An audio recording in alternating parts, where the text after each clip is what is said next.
Okay, we're back with part 2 of Armstrong School District's Education Today. In this half of the show, we're going to discuss more about TV production. Do you think TV production is going to offer more to students at the new school?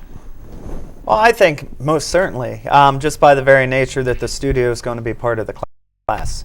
And that opens up so many possibilities. You know, we'll have a functioning green screen. You'll be able to get into notions of virtual sets.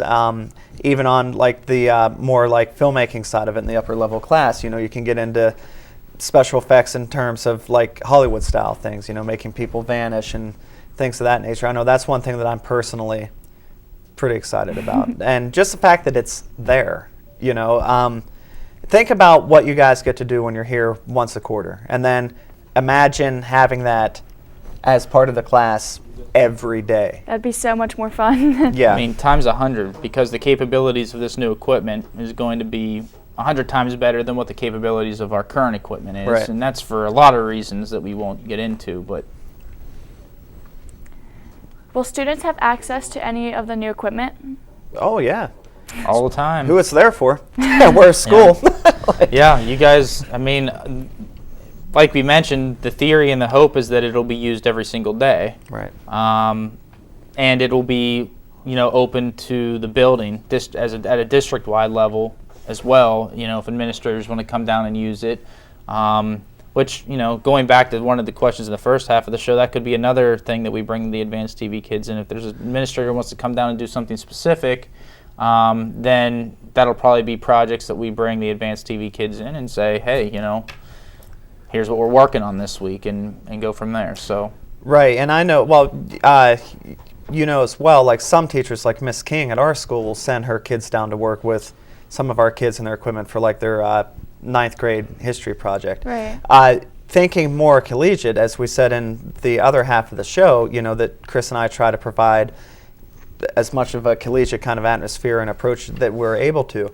At a collegiate level, like different professors will use for different things. You know, they'll go to the program and like say a teacher wants to maybe supplement something in their class, and then they can pull a TV kid to work on that as like a special project or something like that. And in the past, the school district as a whole entity has gotten involved in a lot of things, like the 250th anniversary of the Battle of Katanning, you know, was something that kids were pulled for. And I think just by having everybody there in one place with the same access to all of this stuff is just going to invite that much more. Can you briefly describe the new studio to our viewers? She said briefly. Oh boy, briefly is difficult when you're talking to us about this stuff. Okay, I'll keep it as brief as I can. First, it's going to be state of the art. The setup, I visited several high schools, looked at different setups for each of the schools, and when this studio was put in place, it was being viewed even by people out of state as what they wanted to base their public school system's TV studio off of. The plan and the way I've designed this new studio is to be the same way, that it's going to be set the bar, at least meet the bar, if not set the bar, for all public school systems in at least this area, if not in maybe, you know, a broader tri-state type of area, for what the capability of the studio is going to be and the quality of the equipment in it. There will be a TriCaster will be our main video source for all of our camera feeds. All of the cameras are going to be professional grade, professional quality studio cameras. Now they're not going to be the $20,000 or $30,000 cameras you see in a TV studio or on ESPN, but they're going to be high quality. Again, at least on par, if not a little bit more than what I've seen in some of the other high schools in our region. The handheld cameras have already gone that way for the stuff that you guys are using right now. The studio will have new upgraded professional quality lighting. There will be lighting to be able to light up to 3 sets within the room. The idea is there's going to be 3 different sets in the room. Some will utilize, some if not all will utilize green screens. Some might have this background that we already have built here. Different things of that nature. The studio size itself is going to be about the same as it is now. The control room easily 4 times bigger. There's going to be room for kids to actually move around and not be on top of each other back there. There will be updated graphics monitors. Basically, if you were to walk into IUP, that's the best example I could give you. If you were to walk into IUP's TV studio right now, basically take what they have and the way they have it set up, and it's going to be almost identical to what they have, with the exception of the type of cameras they have, because they have a little bit, higher quality, higher expensive, more type of camera. But other than that, it's going to be, for a public high school, I would say second to none. And I plan to promote it as such. So, yeah, I think probably the best way to sum it up is 11 years ago, when this space was designed, my goal was not to think high school, my goal is to think college. And Chris is doing the exact same thing on this redesign. So we're not trying to be necessarily what would be expected in a high school. We're trying to compete more or less with like a lot of the colleges and the universities in the region. And all the equipment we bought is going to, cater to that. We're gonna, we'll have light kits. We're gonna teach more 3-point lighting. Right. So it'll be something to behold next year when we do a show. We'll focus something on the studio and the behind the scenes of what it's going to be like. So, is the show going to expand? If so, in what way? Well, I think for better or for worse, Education Today as a show has kind of found its niche. This is, well, you'd know better than me at this point. What season is this, 10? This is season 11. 11? It's kind of confusing because we started halfway through the first year of the studio. So it's season 11, but I think it's like the 10th year for the studio, or 12th year for the studio. Yeah, 12th year. Yeah. Yeah. It's kind of confusing, but we're in our 11th season. We generally get about 30 episodes a year, 30 to 36 episodes a year. I think at this stage of the game, Education Today has kind of found its niche. One of the things Chris and I have talked about moving forward is, having like a production day as our quarterly lab day, where you produce Education Today, and we would like to get a student-centric show. So in terms of growth, I think that's where it would be, because Education Today has always, at its core, served to kind of like promote all the good that's going on in the school district, to kind of get the good news out about what our kids are doing, our teachers, our administrators, our community, and things of that nature. One thing that I would like to see happen, and Chris as well through the conversations we've had, is get something more student-centric. And that would be a place where it could go in an entirely different direction. So our goal is to expand beyond Education Today, ultimately. Yeah. Expand our overall programming, but with more shows instead of just this. So. What other opportunities do you see being available to students in a combined learning environment with the studio readily accessible? Well, I think that the possibilities are virtually limitless. When you get into things like you consider the green screen, and you also consider the history of the two schools and the communities they represent. I think of news packages in TV production. I think of documentary assignments in media and filmmaking, or TV too. There's just like a wealth of things that you can go into, and then to be able to kind of combine that, to like be able to have a section where you go out in the field and you interview somebody. Maybe it's about something unique or some strain of heritage that should be proud of from either one of these communities. You go out and you kind of like do a field piece with that, and then you bring part of it back into the studio. And then you can have an interview situation, which will be much more than what we're used to, talking in the horseshoe, because it's the only place we have to go conduct an interview that's going to be quiet, so long as Mr. Kavanaugh allows us.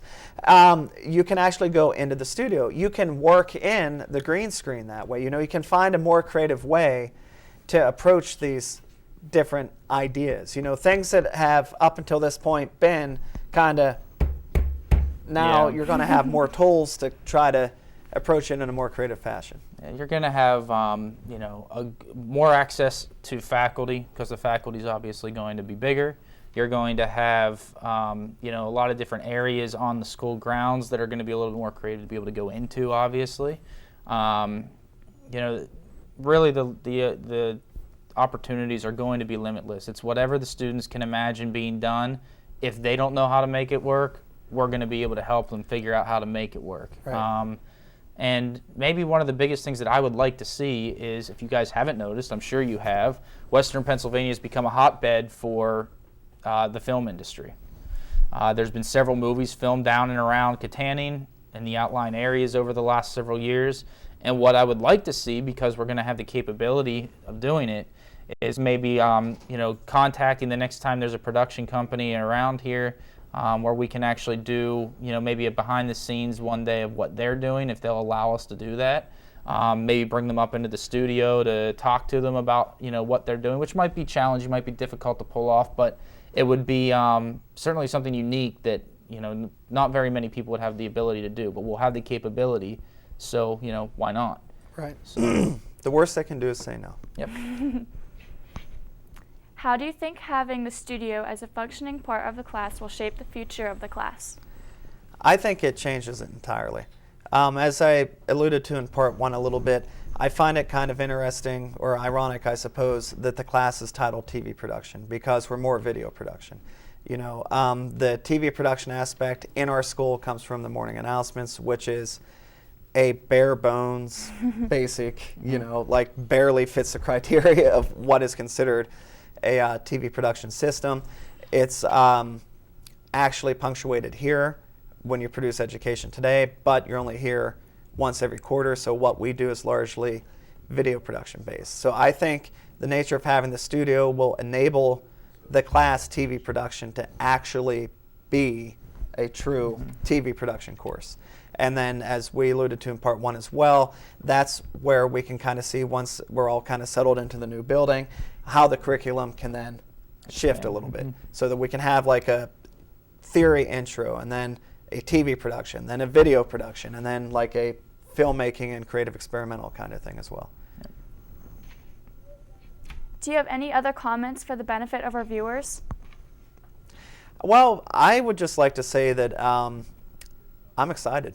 Like, it's going to be cool to see what they do, just where it's going to go. And this is my last Education Today in this studio. Yes. Yes, bittersweet. I was here for the very first one, and this is my very last one. It'll be really bittersweet when it is my last. That's right. Because, I mean, we have a little bit of time here, and I guess we could go into a little bit of what it's like to be here, and why we're both looking forward so much to getting to a new building. The reality of it is, obviously, anytime you go to something new, it's new. It's right. It's supposed to already function properly. It's going to be the most cutting edge, state of the art equipment that we can possibly put in there, and everything's going to work. And in today's day and age, when you buy something new, what do you get with that? You get warranties, you get service agreements, you get all this stuff. So if something goes wrong, although we're the first line of defense, we have somebody else to call. When this thing came in here, Mr. Swanson can allude to this, I jokingly say, I have a countdown. I only got to make it through this many more shows. And as of today, I only need to make it through two more, actually, because one of the shows is going to film on location because of the logistics of their episode. But I only got to get through 2 more. And I say it that way because every single taping day that I've been here for 7.5 years or so, at the very beginning, the computer that runs the whole studio, the video switching and all those aspects, crashed. Mr. Swanson and I spent several hours trying to get it put back together. We had to basically rebuild the computer, and when we got to the point of uploading all the software, one of the disks were corrupt, which handicapped significantly what the editor or what the switcher was supposed to be able to do, which unfortunately trickled down into the class because they took away the green screen effects, essentially. Right. But it's just getting through with this equipment, so that way we can move on. And he has some stories he can tell you about some different things that he had to deal with before my arrival here. And I'd be lying if I said there weren't a couple of mornings I came in and something wasn't right, and I didn't have the background knowledge that he had because he put the whole thing together once it got here. So I had to call him and find some things out. There was a time or two he stopped down after school and helped me, figure out what had gone wrong. And even right now, we have this stuff wired up just so that just so that we can get this thing out. Don't sneeze. Okay. There are cables that are unplugged that should be plugged in to make everything work right that are not plugged in because if you plug them in, it causes something else to go wrong. So that's kind of where we're at now. So the bittersweet part is this has served as a great space for us for a lot of years, but it is definitely time to move on and upgrade and improve. Yeah, and the new building is going to offer something that we've never had before. All of the equipment here is professional grade, and it was college and even like Pittsburgh news station style equipment for like the year 2000. And we got our hands on it in 2004. And it was donated. This may be kind of hard to believe for some people, but Worthington actually used to have its own public access cable station. And when it went under, they donated, specifically a man by the name of Dr. Paul, I believe, donated hundreds of thousands of dollars of equipment to the school district. And that's kind of what all this stuff is. So this stuff was top of the line, but already used and moved more than once. So needless to say, it took its hits along the way, you know, and I find it funny that Chris says he has a countdown because I remember I had a countdown in 2007 to my last show, so it wasn't my problem anymore. Yeah. Worrying about it as well. So it'll be nice to have brand new things, stuff that's like new out of the gate where you do have that larger support because Chris is absolutely right. The line of defense was me and then him and then us together at certain times. Like I remember I came in the morning of a show and everything was green. Like everything the camera saw was green. And I had checked it the day before. And apparently somebody came in and messed with wires because that's the only logical explanation. But I couldn't get it fixed in time for the show. So we had to shoot an entire episode that was green and then I had to go back after the fact and painfully color correct that entire show. Wow. So, I mean, there's instances like that. Chris would know this better than me, but I don't think there's any water lines running over the control room in the new building. There are, well, I mean, it's a building. Right. So, yeah, there are lines that run through it, but from what I've seen in the upper areas before the ceiling got put on, is that there are lines that run through there, but they're all off to the side. They're not running directly over top of equipment as they are now. In our control room back there, directly above the counter is a water line. And I can't remember if I pointed this out or if Chris did maybe your first trip up or not, but if you look at the tiles in the ceiling, a couple of them are obviously way newer than the other ones. There's a water line break that flooded tens of thousands of dollars of equipment, just fried all of it. I think I was able to salvage one thing out of that. And luckily it was insured and the whole thing came back around again. So I as we said before, you know, the goal has always been to compete with college. And I think that we've done that. Now we're at a place now where we can say we compete with what colleges had like 15 years ago. But our equipment is still, old as it may be, failing as some as it may be, is still professional grade equipment, okay? Like when we first got our hands on it, it was used and it had its like little things you had to kind of like, almost like a used car or something, you know, it had to be just nice to it just a certain way. And over the years, I know, like Chris said, he's been the caretaker down here for the last 7.5 years. He's done an excellent job of maintaining what we have. But even if we weren't going into the new building, this equipment is beyond at the end of its lifespan. Yeah, and unfortunately what we've gotten to with it is it's just, you know, it's hard to find people who will or can work on the equipment, and finding parts for it is not easy either. I mean, the cameras that we have at one time were at least $30,000, you know, professional quality, professional grade cameras. I did send one out for repairs a couple of years ago because the color on it is off. And it came back to me saying, well, the camera checked out fine. It's your cable that runs to the camera. And these cameras have what they call 36-pin connectors, which I know is more technical than you guys really are even going to care about. It's a pain. But basically, getting a cable replacement for that was going to be more trouble than what it was worth, not to mention cost. So I do an auto color correct and post-production that, you know, offsets that a little bit. the reality is eventually this project came around at, I don't want to say the ideal time, but maybe one of the better times, because the equipment's at the end of its life cycle. Even the tripods are getting to the point where they're not, they're starting to break down. Some of the functionality of them are breaking down. And we're going to salvage everything that we can down here. Anything that's viable that we'll have absolutely no use for in the future will be things that we look at, either sending to an auction that the district will have, or selling, or trading in if we can trade something in for them. But anything that's viable will go with us to the new building, and then we'll go from there. A couple of things we'll keep just for historical purposes, because you're really not going to get anything out of them anyway. Right. But we're going to have to find a way to upgrade this equipment sooner or later. For the last 6 years, I've spent the time, well, maybe 5 years, I've spent the time that all the equipment I'm ordering was going to HD, because that's what everything was. It got to the point last year where every camera had been replaced from tape-based to what we call SD card or HD cameras, solid state cameras. And so now that those things are all upgraded, the time was to start focusing down here. The problem is the budget and how much a piece of equipment costs. So, we're just fortunate again that this project came around at the time that it did. The cameras that we have two different kinds. We're going to go from a 2-camera setup like we have now to a 3-camera setup. So it's going to be ideal when we get up there. And I guess just to piggyback a little bit on we were talking about the college side of things. I don't know if I say we necessarily compete, but supplement what they're doing. Yeah, that's probably a better word. Because we want you guys to know enough knowledge that when you go to college and you're in with their stuff, I mean, it would be a shame if what we have. Well, it'd be a shame on the college's part if you go to a college that has equipment that doesn't measure up to what we have for you guys. But generally, you're not going to find that. But what we are, trying to do is just have as many of you prepared as we can that want to go into this field, so that you're online with whatever they're doing already.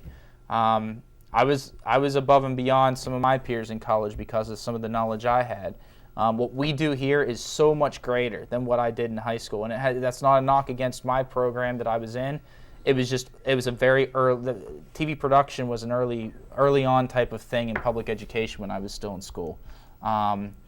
So, what you guys are getting your hands on here, from lighting techniques to having a studio to work in like this, it's not a common thing. Schools that are doing renovations or building new now are starting to build that in. But what we envision with this is that we will have the capability with this new building to broadcast live one day if we wanted to, beyond our school. Through the network and different things that the IT director and I are working on right now, we should be able to broadcast morning announcements if we wanted to from our studio to every building in the school district with the right kind of software and hardware that would need to be in those buildings. If one day there are schools that at least one that I know of who has their own public access channel. IUP, for example, runs their own. There's a lot of cost to that, but if the community decided that was something they wanted to support one day, we will have the capability to run a public access channel 24/7 out of our studio. And the great part about it is anything in that studio, regardless of which system is in there, we'll be able to remotely access and be able to, make it do whatever it is that we want it to do. So it'll start on a small level within the building. Once we master that, maybe expand district-wide. We'll have everything that we do on the internet anyway, so that it could be basically a video-on-demand service. So, what we're looking at, what we're coming from, and what we're going to is going to be night and day. So, I really look forward to getting in there, seeing the opinions and thoughts and the reactions of the students. And I guess, the design of the whole space, Mr. Swanson and I discussed at length when this whole project started. And, you're talking about class sizes before. The ideal size is going to be 15.